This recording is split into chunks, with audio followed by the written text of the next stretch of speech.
enredar con Platero e co loro, na horta do meu amigo, o médico francés. Cando unha muller moza, desordeada e ancellante, chegou costa abaixo onda nós. Antes de ter chegado, avantando, o negro ollar, anguriado, cara a min, tiñame suplicado: «Señorito, está aí ese médico?» Após dela viñan xa uns cativos farrapentos, que a cada intre, arquexando, ollaban o camiño cara arriba. Ao final, varios homes que traguían a outro lívido e esmolloado.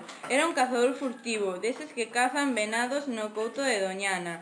A escopeta, unha absurda escopeta, vella amarrada con tomiza. Reventaráselle e o cazador viña cun tiro nun brazo. O meu amigo achegouse, agarimoso. O ferido levantoulle uns miserentos farrapos que lle tiñan posto.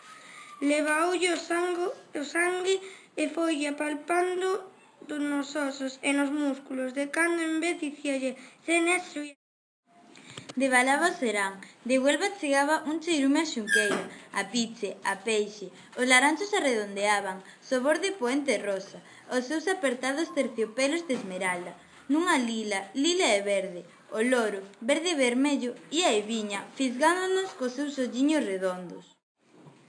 O pobre cazador enchíanselle de sol as vaguas fuxidías.